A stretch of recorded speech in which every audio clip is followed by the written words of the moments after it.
We are back with another episode of Exploring Starcraft 2 lore. In this series we're going to be going through the War Chest Comics Nature of the Beast Part 2, which is over here. Alright, so first of all, if you like this kind of content, do like and subscribe. If not, for me, for the Zergling. Okay, so alright, so a bit of a disclaimer. I went through this in the previous episode. Link will be down below, or you can just check it out on my channel. But something to know is that the Watchers comics were not finished. They were supposed to have been part of, future War Chest releases. What War Chests are, that's also been covered in the previous episode.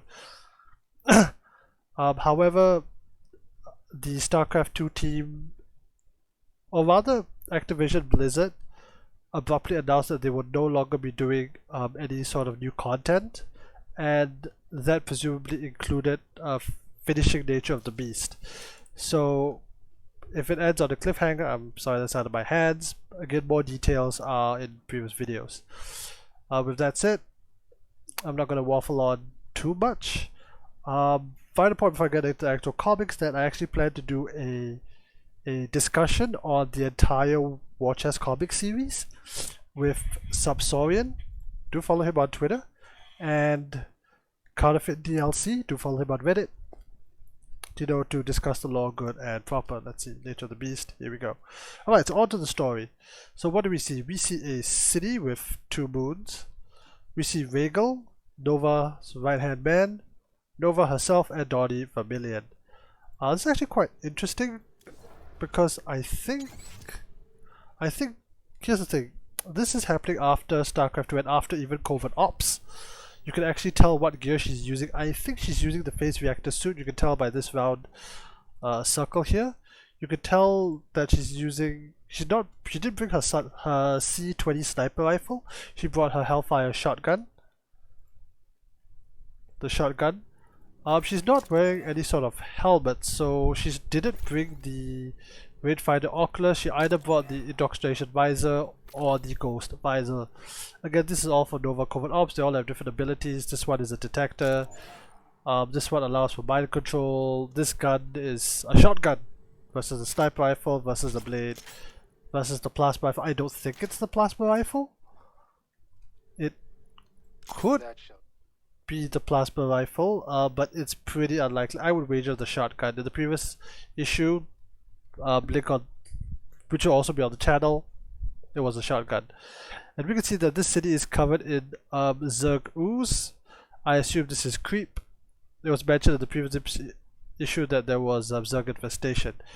Alright, so we have Brian Alexander for the script, Carlos Rodriguez for art, Sandra Bolina for color, and all these other good people. As for the previous issue, Kevin Dog and Ryan Scuttler were the ones that interest me, because they were part of the StarCraft 2 team in Activision Blizzard. They basically left to start their own company together with Tim Morton, which is the director of StarCraft 2, and Tim Campbell, who was also the lead campaign designer for the Frozen Throne Warcraft stuff. Very good stuff. Alright, moving on. Get other great gear at gear.blizzards.com. Alright. One thing that I did mention last episode is that it's interesting we don't see Tim Morton's name here. He could have left at that point. We have to find him. It's not the mission. He'll die if we don't. That man brought it on himself. A little harsh, don't you think? Donnie Vermillion may seem like a joke, but the propaganda he spread cost lives. We're this close to finding the largest Jorium stockpile in the sector, and you risk it all for a fool on the camera? I'm not saying he's innocent, but do we really need more blood on our hands? Fine, let's get this over with. Alright, so this is actually quite interesting that Rhaegal here, second in command to Nova, is basically convincing his boss to go and rescue Donnie. This is the escape pod that Donnie crashed on the planet in the last episode. Looks like he's fine, he ran away. It also explains what Nova is doing here. So they're here to find Jorium. So what Jorium is that it's high yield minerals. It's been used several times throughout the campaign. It's featured on several maps. but it was used most prominently in the Wings of Liberty campaign by Tosh, as he was using the Drawrium to help create new specters. So this is pretty valuable stuff. In game, they're also called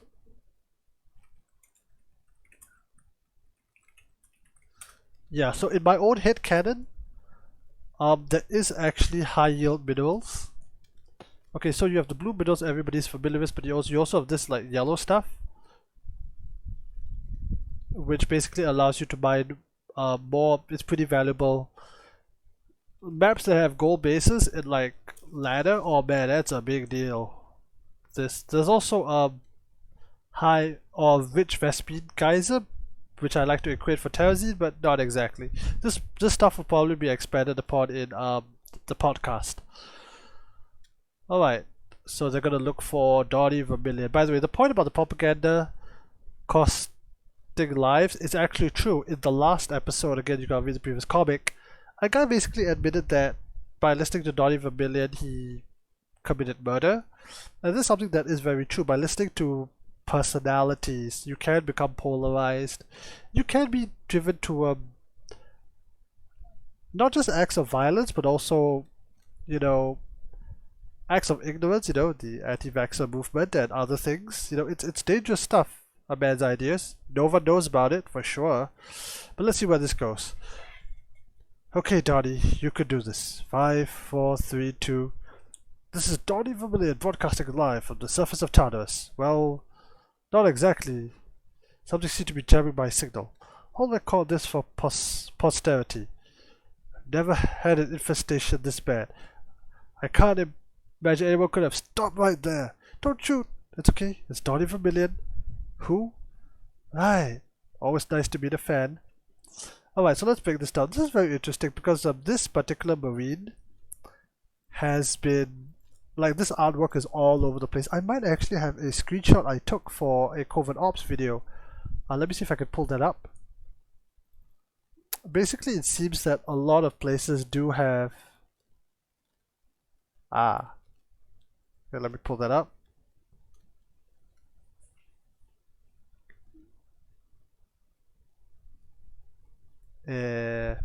How do I do this? That's how I do this.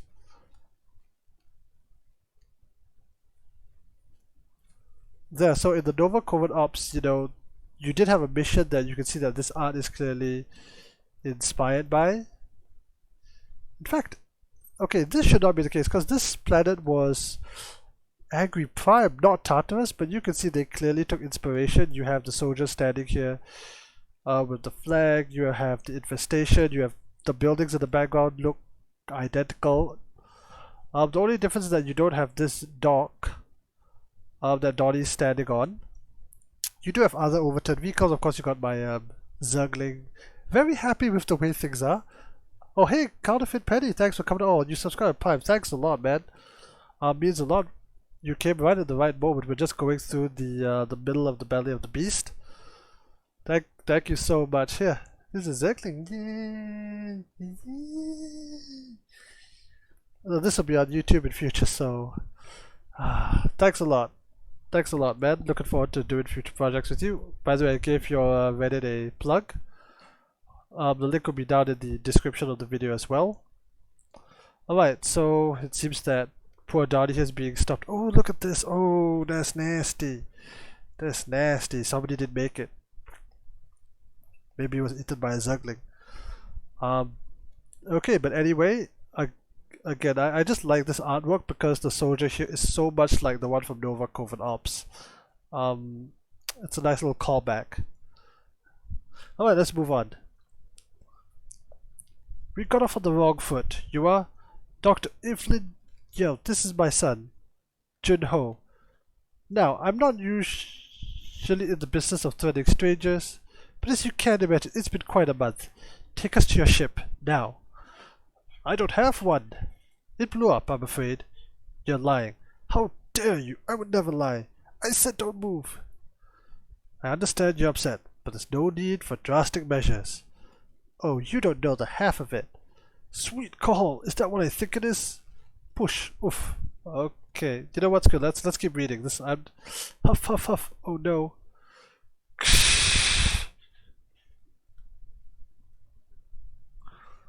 I want to go home. I want to go home. Blam. Oh. I mean, again, it depends whose side you're on. For the Terrans, this is a bloodthirsty monster. For for the Zerg, it's how we fight Void Rays. There's nothing else we can. Well, actually, well, most people go for Queen Walks, but I generally go Roach Hydra. All right, so let's break this down. I like this that Dr. Evelyn, you and my son Junho, we got some Asian representation. It's actually quite funny is that in the Cthulhu sector, well, in StarCraft 1, it was mostly Caucasians. You got was any black character in StarCraft 1? You had Sam Duran, but he's not really African American, or he's not, of darker skin. Um, I've when I don't know if Junho is a reference to anything. There are a lot of Koreans who play StarCraft. I mean, again, I just read this. I think it's Korean because I associate a lot of StarCraft with Korea. So that's interesting. This is something that we definitely gotta explain more when we talk about the podcast episode. Alright. This is very interesting. So we got a picture of Mengsk Senior, Augustus Mengsk, and with his sword. The wolf symbol is kind of the symbol of the Mengsk household. It's a portrait. It's a very nice mural. And then we have a Hydralisk. So that's kind of where we are in the story. Darling Vermilion, what are you doing here? Erase those last 2 minutes of footage, please. Hey Rhaegal, look who I found. Evelyn, Hojun, see, I knew you'd make it out. Okay. Yes. Fascinating. Wasn't it Overwatch that they gave Korea a hero? And that's kind of funny, right? Because, oh yeah, Diva came before any. Oh man, that's something, right? In all of StarCraft 2, Wings of Liberty, Heart of the Swarm, we didn't have any like Korean characters, right, in StarCraft, even though you have people like Flash, you have people like J-Dog, you have people like Bisu, you have people like Stork, you have people like Fantasy. Hell, you even had people like Innovation, you have people like Bian, even back then. And it took freaking Diva before they had a character. Yeah, well, point.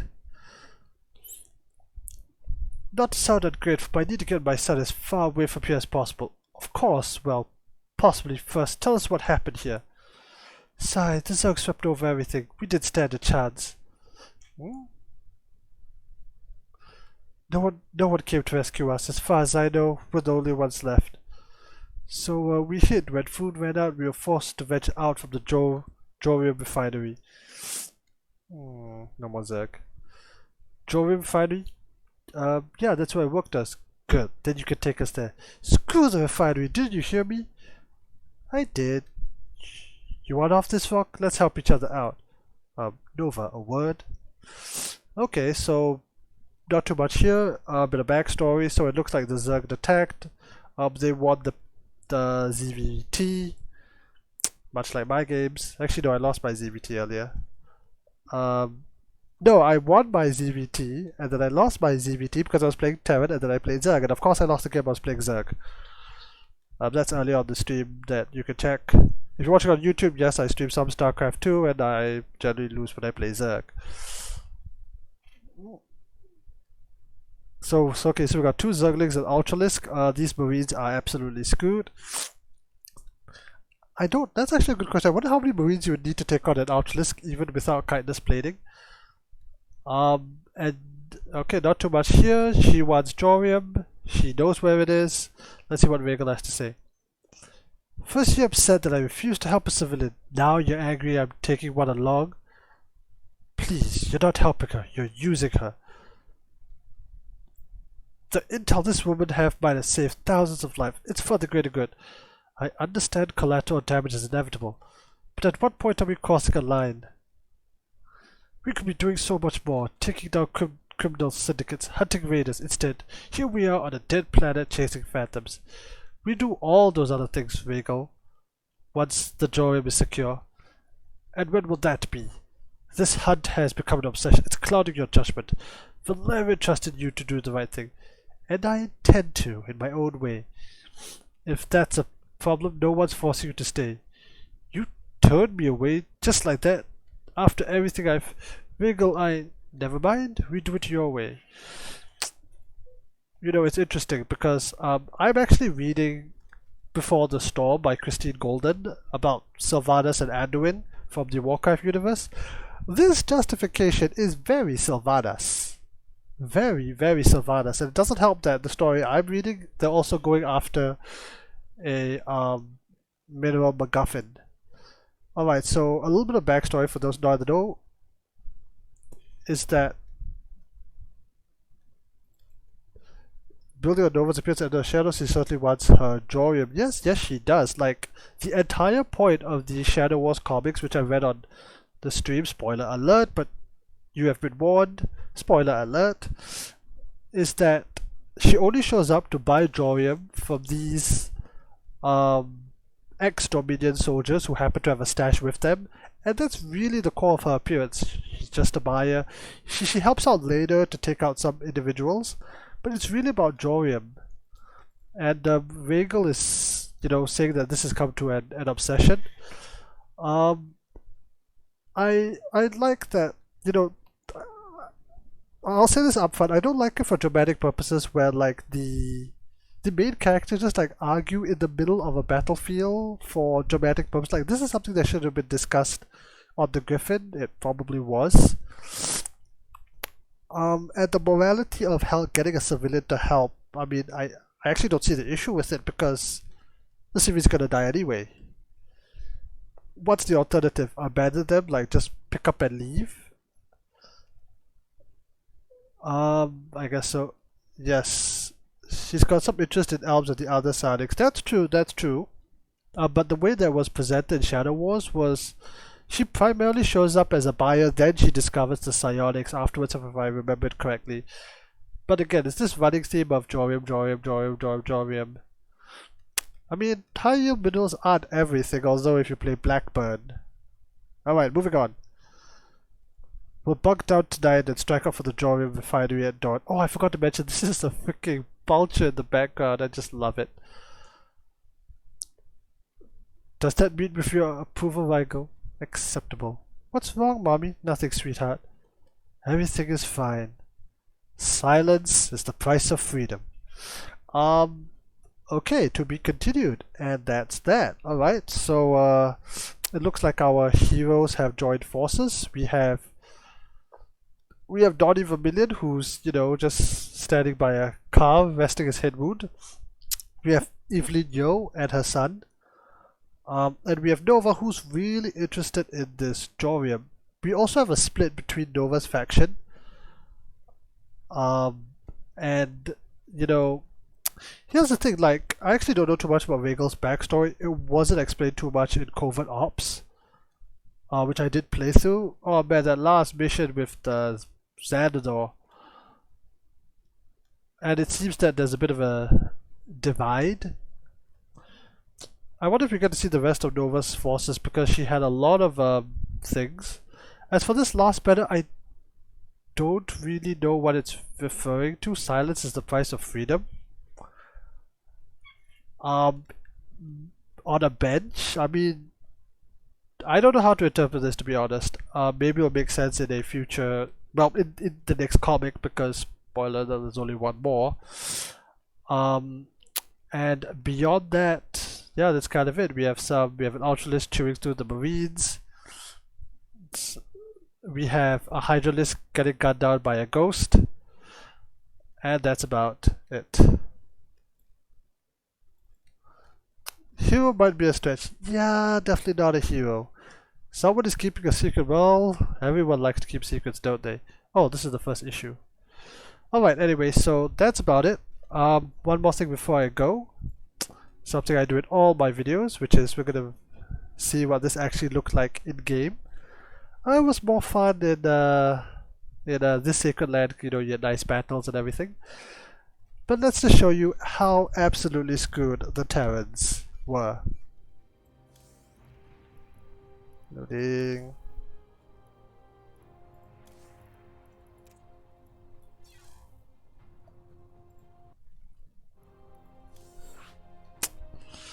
Alright, so if we see the comic, we see in the flashback by Dr. Evelyn that there were Zerglings eating civilians. Okay, you're already screwed, they already have upgrades. And then you have an Ultralisk and you have 3 Marines. So... Crap, I didn't load the stupid thing. So how will that be? 3 Marines versus 1 Ultralisk. Alright, the Marines were red, then the Ultralisk will be blue.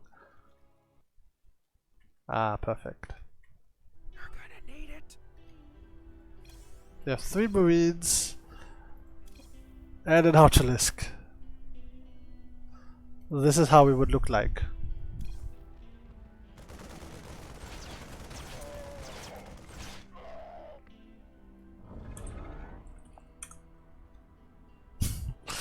I mean, there's no way you're winning this. The Ultralisk doesn't even have kindness plating. I mean, the Marines' stem is not gonna save you. Like, there's no way. Like, even with micro, the Ultralisk will eventually catch up with you. You can get a little bit damage in, but 3 are not gonna help. Phew, splat. I mean, if you want hopeless, this is about as hopeless as it gets. Alright, so with that, we're done with the second comic. Thank you everyone who came on. As I mentioned, we will be doing a long form, podcast discussion of the entire series. Do stay tuned for that.